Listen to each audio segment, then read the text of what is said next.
Dans cette nouvelle Dev Story, je vais te partager un moment où je cherchais justement mon premier CDI à Bordeaux. J'avais fait mes études à Pau et j'étais justement en recherche à Bordeaux parce que j'avais envie de tester une grande ville. Et du coup, pendant le mois d'octobre 2017, je cherchais des missions. Et à un moment, j'étais venu sur Bordeaux pendant 2-3 jours, j'étais hébergé chez un ami pour ensuite aller faire quelques entretiens à droite à gauche. Et lors d'un entretien dans une de ces boîtes, il y a un recruteur qui m'a pris pour un gros nul, pour un gros débile. Alors que je sortais de 5 ans d'études et que pourtant j'avais toujours tryhard mes études pour être bon, tu vois, je me considérais comme bon, mais ce jour-là, clairement, j'étais pas bon aux yeux de ce fameux recruteur. Donc allez, cette histoire, donc j'arrivais à Bordeaux et il y avait une ESN qui m'avait contacté, qui s'appelait Neotech Solutions au centre de Bordeaux, avec des locaux assez stylés, et j'étais allé les voir, et ils m'ont dit qu'ils avaient eu un entretien pour moi chez Cdiscount. Cdiscount, c'est un grand acteur IT à Bordeaux. Ils ont des locaux qui sont proches des quais de Bordeaux. C'est vraiment très beau. Et ce qui est impressionnant dans leur bureau, c'est l'open space. Ils ont un gigantesque open space. Je sais pas si c'est encore le cas aujourd'hui, mais vraiment où t'as peut-être 200 développeurs à l'intérieur. Donc un gigantesque open space. Et donc, ils set up un entretien et j'arrive à Cdiscount. Il faut savoir que ce jour-là, j'étais habillé en mode costume cravate, vraiment en mode ultra beau gosse et tout. Et déjà, une petite remarque là-dessus.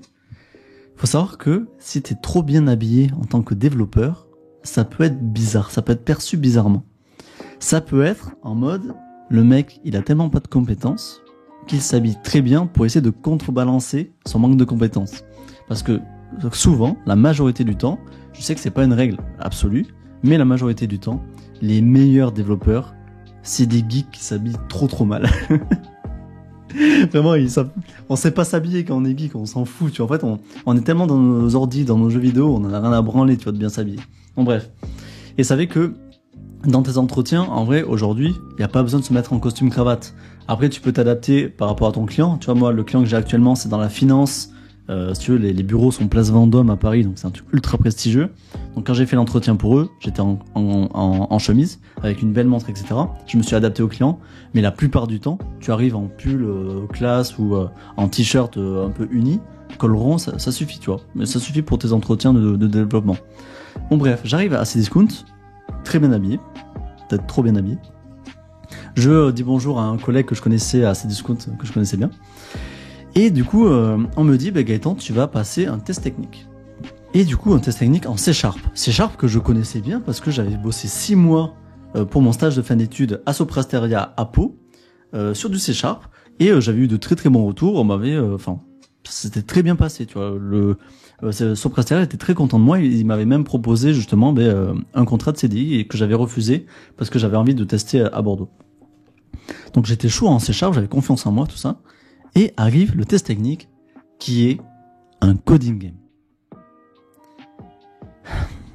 Et je sais pas toi mec, mais les coding games, je déteste ça. Je trouve que ils ne représentent pas la capacité de réflexion et la compétence et la débrouillardise d'un développeur. C'est juste, la plupart du temps, des choses où c'est des connaissances pures et dures qu'il faut retranscrire dans le coding game. Alors t'as des coding games qui sont plus ou moins bien écrits, il y en a qui sont plus ou moins sympas, mais il y en a, ils ont des exercices qui sont juste du par cœur sur des trucs que tu comprends pas pourquoi il faut les apprendre par cœur. Et malheureusement, ce coding game, c'était un coding game donc du coup sur du C# et les questions étaient horribles et je me souviens encore d'une question alors que ça fait plus de 8 ans que j'ai fait cet entretien. Je me souviens encore d'une question. La question c'était, je crois que c'était la 3e ou 4e question et elle m'a fait vriller. C'était un truc du style, en C#, comment tu utilises l'API de lecture de fichiers de dossiers pour parcourir l'arborescence récursivement d'un dossier. En gros, tu lis un dossier, tu listes tous les fichiers qu'il y a récursivement dans tout le dossier. Mais sauf que t'as pas accès à Internet. Dans cet entretien, t'as pas accès à Internet. Et on te demande un truc comme ça, mais j'ai envie de dire, mais qu'est-ce que j'en ai à branler de l'API pour lire des fichiers, des dossiers en C#. Pourquoi je suis censé savoir ça? On s'en fout. Si à un jour j'ai besoin de faire ça, je regarde sur internet, j'essaie de m'informer et tout, je monte en compétences et j'y arriverai. Y a pas de problème, je peux y arriver à ça, à faire ça dans une situation réelle. Mais là, coding game, connaître par cœur ce truc, mais c'est quoi la pertinence, tu vois? C'est quoi la pertinence? Comment tu juges qu'un développeur est bon s'il connaît ça ou pas? Et ça, c'était la troisième ou quatrième question. Et à ce moment-là, j'ai vrillé parce qu'en fait, les 3 premières questions, c'était un truc un peu similaire. Et en fait, ce que j'ai fait, parce que moi, c'est contre mes valeurs, tu vois, de faire des tests de merde comme ça. Du coup, j'ai fait suivant sur les 35 questions qu'il y avait. J'ai tout passé. Et du coup, je termine le test technique très rapidement, vu que j'ai passé 80% des questions. Et au bout de 20 minutes, il y a quelqu'un qui arrive qui me dit « Bon Gaëtan, c'est bon, t'as fini le test technique ?» Je dis que oui, j'ai fini le test technique. Ouais, il est terminé. J'ai terminé le test technique. Il me dit « Ok, ben on va aller voir maintenant le recruteur qui va parler un peu des opportunités qu'il a pour toi à Cdiscount. » Ok, pas de problème. Et du coup, je vais voir le recruteur, je rentre dans son bureau, et déjà le mec il arrive, il a son PC, et il y a les résultats du coding game dessus. Et il me dit que j'ai réussi à faire 13% de bonnes réponses sur le coding game. Pourquoi pas? C'est pas étonnant vu que j'ai rage quit en fait le coding game. Et à partir de ce moment-là, j'ai en fait un recruteur en face de moi qui se base vraiment uniquement sur le coding game. Donc en fait, il a un mec en face de lui, il a Gaëtan, qui a fait 5 ans d'études, 5 stages, qui fait du 13% de bonnes réponses. Et donc là, à ce moment-là, il me prend pour un débile. Il me prend pour un mec qui ne comprend rien. Il commence à me dire, bon, là, au vu de ton manque de connaissances et de compétences, le problème c'est que nous on a besoin de gens autonomes et voilà, on voit que c'est pas le cas pour toi. Je pense que t'as un peu de difficulté sur tout ce qui est développement et tout. Et quand il me dit des trucs comme ça, je pète un plomb parce que moi je te dis, j'ai confiance en moi, j'ai travaillé toutes mes études, je me considère comme un bon développeur. Le mec me sort des dingueries comme ça. Donc voilà, je pense que t'as un peu de manque de compétences et peut-être t'es pas à l'aise en développement. Et le problème c'est que nous on a besoin de gens autonomes qui montent en compétences rapidement. Moi je réponds, tu vois, je suis en mode ah non mais moi je suis passionné par le développement, il y a aucun problème. S'il faut monter en compétences sur un projet, moi il y a pas de souci, je sais apprendre des nouveaux langages, je sais m'adapter assez rapidement. Le mec il me regarde en mode ouais, tu sais t'adapter, d'accord, ouais. Le mec ne me croit pas du tout quoi. Le mec me prend pour un gros débile. Putain, donc pas enculé quoi. Et du coup ça continue comme ça en fait. Moi j'essaye de me vendre et tout, de montrer ma passion dans mes yeux, tu vois. Je lui dis non mais moi j'aime ça, j'aime le développement ou quoi, là le test technique, moi j'aime pas trop ce type de questions et tout. Et le mec reste focus que sur le test technique, en fait il m'écoute pas, tu vois, il est juste en mode test technique, tu l'as raté, t'es une merde. Et il me propose des trucs, il me dit bon là toi peut-être que ce serait mieux de te mettre sur des projets peut-être base de données, SQL peut-être.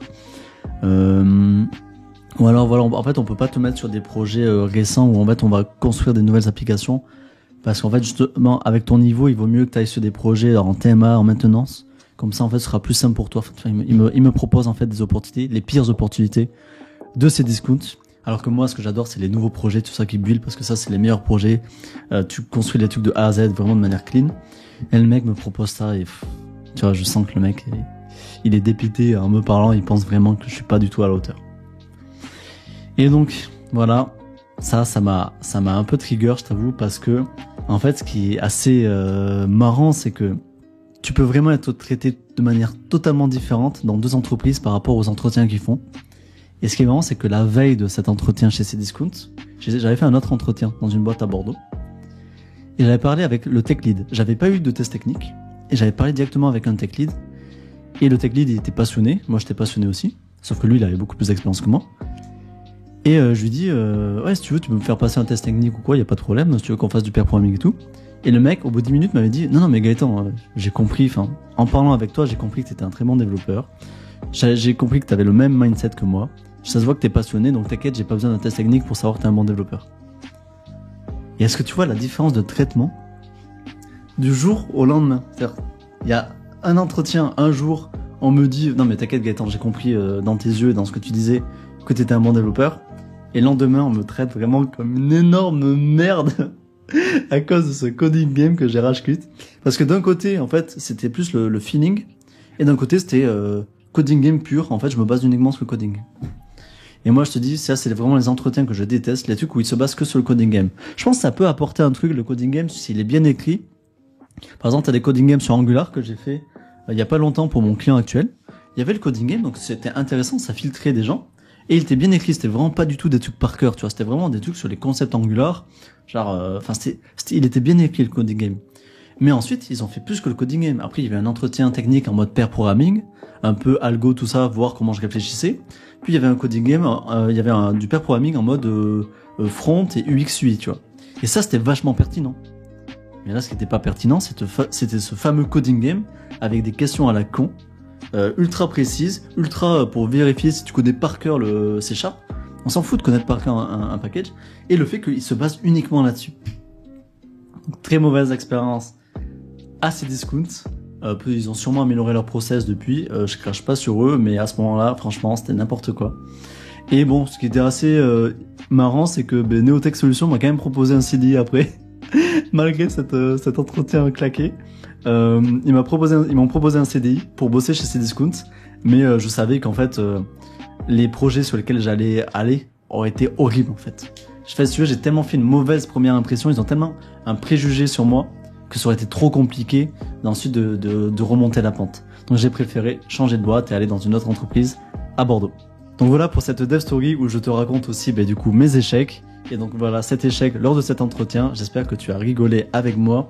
Si du coup tu as aimé, je t'invite à mettre un like. N'hésite pas à commenter, à me donner tes expériences avec des entretiens qui sont bien passés ou mal passés, comme ceci. Est-ce que tu détestes autant que moi les coding games, surtout les coding games qui sont mal écrits? Et tu vois, des succès et des échecs, j'en ai eu beaucoup dans ma carrière et j'ai appris vraiment durant ces 8 ans d'expérience que j'ai dans le monde professionnel tous les petits secrets pour réussir justement tes entretiens, pour gagner plus d'argent, pour avoir tes missions idéales en tant que développeur. Donc si toi tu es développeur Angular ou que tu veux devenir développeur Angular et que tu n'es pas satisfait de ta situation, que tu veux vraiment vivre le rêve justement d'un développeur, c'est-à-dire plus de 5 000 € par mois, le full remote, des trucs comme ça, je t'invite à aller voir ma formation qui vient tout juste de sortir, qui s'appelle Angular Dream, où je te partage justement tous mes secrets, toutes les choses que tu dois mettre en place dans ta carrière pour vraiment être dans une situation idéale pour vivre justement le rêve Angular. Donc n'hésite pas à aller cliquer sur le lien juste en dessous, comme ça tu vas voir la page de vente et tu te fais ton propre avis. Et moi je te dis à la prochaine vidéo, salut!